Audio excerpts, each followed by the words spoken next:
So today's the day it's finally going to happen. So me and my son, we've been karting for 7 years, and for 7 years I've been saying I'm going to have a go. Never got round to it. I've joined Crail a few times as a double membership with me as the main member, him as the second member, and I've still never had a go. So today's the day. So hopefully we'll get up to Crail today, and we'll get out on the track and we'll be able to see what I've been putting the boy through for the last 7 years.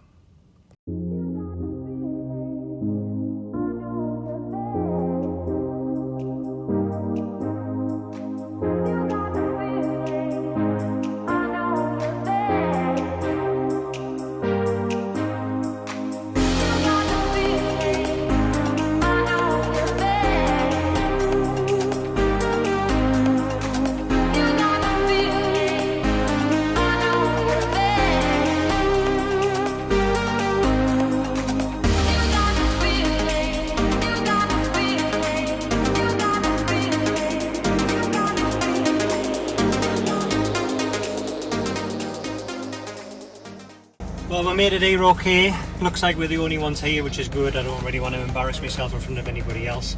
Bit of a scare halfway up. The weather forecast was less than a 5% chance of rain all day, both in Dunfermline and at Crail.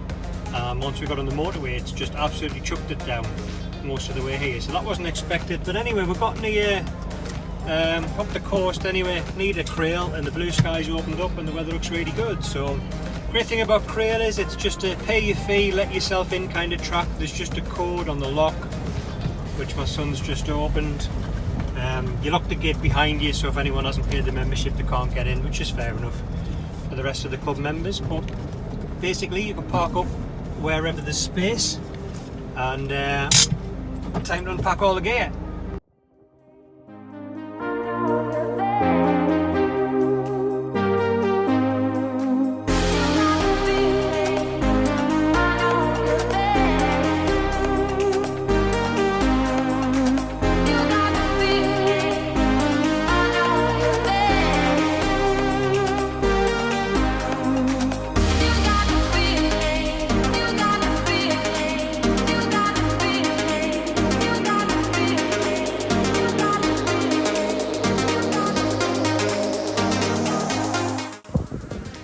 Okay, well we made it eventually.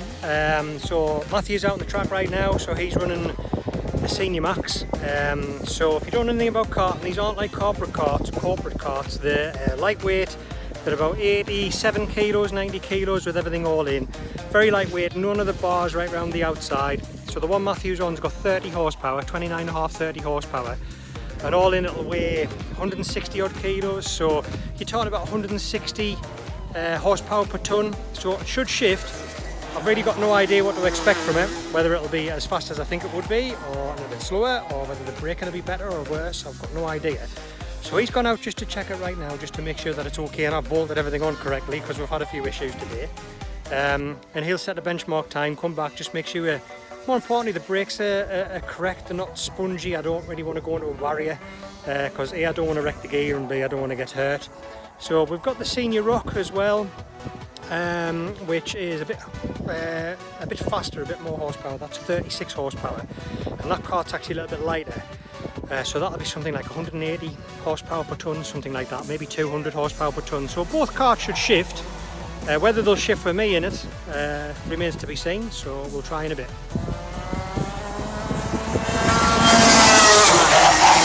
So that's Matthew starting his lap now. He's going to set a benchmark time for us, and I'm going to see how close I can get to it. So while he goes around the track, so what we're looking for is I'm timing him to this line here. So at the moment he's just going around the horseshoe right at the very top, down the back straight. That's the fastest part of the track, and that's where I'm a little bit apprehensive is about the braking, because you brake quite hard and quite late. Otherwise you lose a lot of time coming into this infield section. This section's quite technical. I don't expect to be even on the line, and I'll be quite happy if I can do a lap without going off, to tell you the truth. As long as I don't end up upside down or chuck through the barrier, I'll be quite happy. So there he comes, across the line. I'll get that time off his micron when he comes in, and I'll put it on the screen.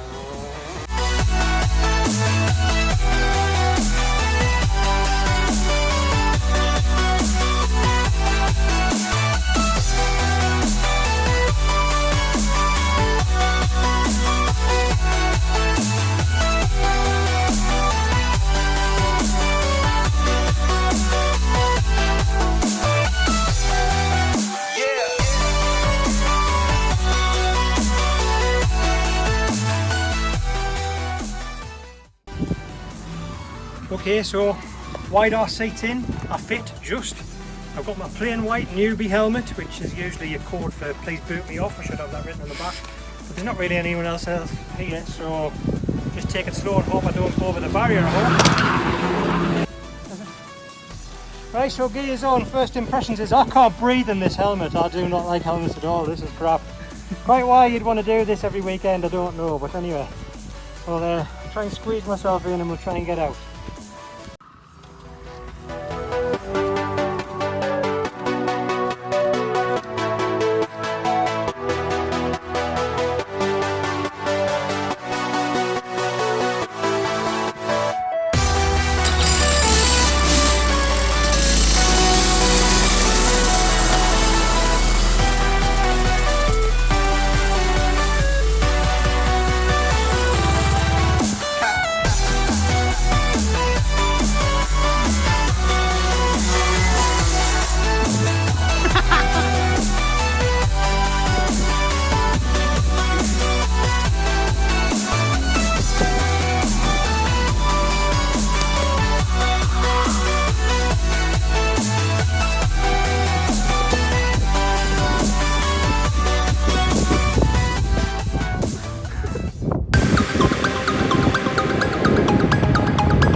Jesus, that's hard work. It's easy to go fast in a straight line, but getting used to the braking, you can, it's like an on-off switch. It's kind of like you think, I'm braking too early, I'm braking a bit later, and you just spin. You don't go in hard enough when you brake, you lock up with your spin. You look at it funny, you lock up with your spin. That's right. And just the vibration, especially through your ribs. I didn't expect the vibration. It's about as fast as I thought it would be, maybe a little bit faster. The braking's kind of where I thought it would be, it's just it's very hard, it's much harder than what I thought. So much grip going around the corners, you can carry so much more speed than you think you can.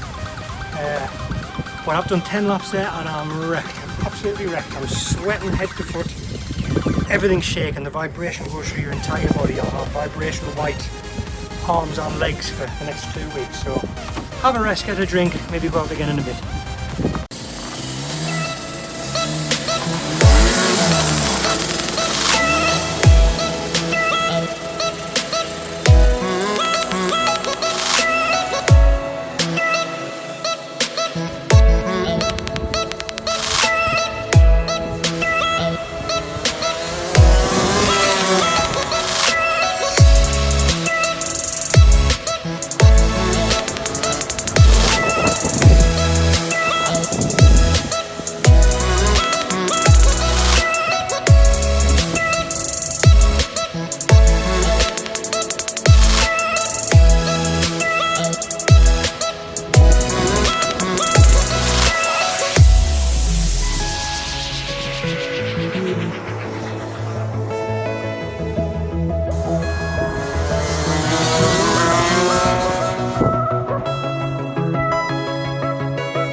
That's out for the second time then, and I don't know how I've done it, but he's going around in a 40.3 and I did a 44.6.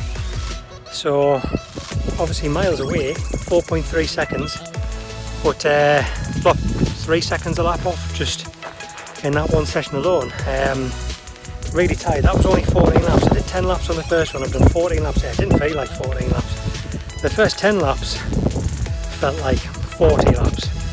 That second session with 14 laps felt like about 6 or 7. So that wasn't too bad. I was hoping to get some GoPro footage of that one, but the GoPro didn't work for some reason. I think I've got it set on the camera, the video. So we'll try and do that again and go back out. We're just going to refuel and lube the chains and see how we get on. But yeah, I'll talk about what my feelings are on it in the next one.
That's run 3. Well, I'm pretty much done for the day, to be honest. It's a combination of a few things. So just the left-right turns, I don't know, just make me feel ill. So I don't think I could do it all the time. It's obviously something you get used to, but having not done racing or anything before, never done karting before, it's kind of really thrown into the deep end. So I've just done another 14 laps there. Seeing the GoPro video, had a bit of an off at the end, just trying to push. So my lap time is down to, I've done a 43.3 on one lap. All the other laps were maybe 8/10 slower than that. And it's weird because you felt on that lap that I just knew it was going to be a good lap. Now, don't get us wrong, that's not a good lap by anyone's standards. You know, it's not like that's a good lap by race standards. It's not. It's like, you know, 3 seconds off the pace, something like that. But the track is really slow today. Mid 41, something like that, is what we were doing at the beginning of the day, or what Matthew was doing on a green track with no rubber and not really any other karts here other than maybe 1 or 2 cadets. So I've just done a 43.5, something like that, 43.5 versus a 41.5. So 2 seconds off. It's not too bad, but like I say, 1 lap. So I can see, I've been banging on at the lad for years and years, you know, it's consistency that wins races, and it's so true, like, because, you know, that was one alright lap over 14 and the rest were crap, really, you know. So I could see how, if, you know, if you're within a couple of tenths of the front runners and you keep pumping in relentless laps, you know, you're going to get results. So certainly that's not me, but to come from the first time, so I've done 10 laps, 14 laps and 14 laps, and within 2 seconds of what seems to be an okay time in the day, alright, it's on 1 lap, but nevertheless, I think it's time to call it a day. I feel like I'm right at the limit, if not driving beyond my ability, certainly. and I'm worried that if I try and go any faster, I'm probably going to go off quite badly, over the fence badly, so I don't really want to do that. But hey, it's been fun. So to all of the dads out there who've never done it, never had a go, pay for a mechanic or pay for the kid to go with the team, you know, and wonder why it's so hard, or, you know, I can definitely see why the last 4/10, the last half a second is so difficult to achieve. That's what takes everyone the time, I get that. I've been here a day, I've come down within 2 seconds, happy with that. It would take some major effort and a lot of practice to get better than that. Tyres are probably a bit done by now as well, but anyway, glad I've tried it. Don't really like it, not really something I would want to do. Never been my thing, it's always been his, but you know, worth a try. And I think every Karting Dad, if you haven't done it, a lot of you have, but you know, if you haven't done it, certainly try and find someone with a kart who'll give you a go, and just try and get a feeling of what the lads go through, you know. That's going around in an empty track, just me really. Can't imagine what that would be like racing wheel to wheel in a grid of 30. Yeah, challenging, but hey, I've done it. After 7 years I've done it, so that's something at least.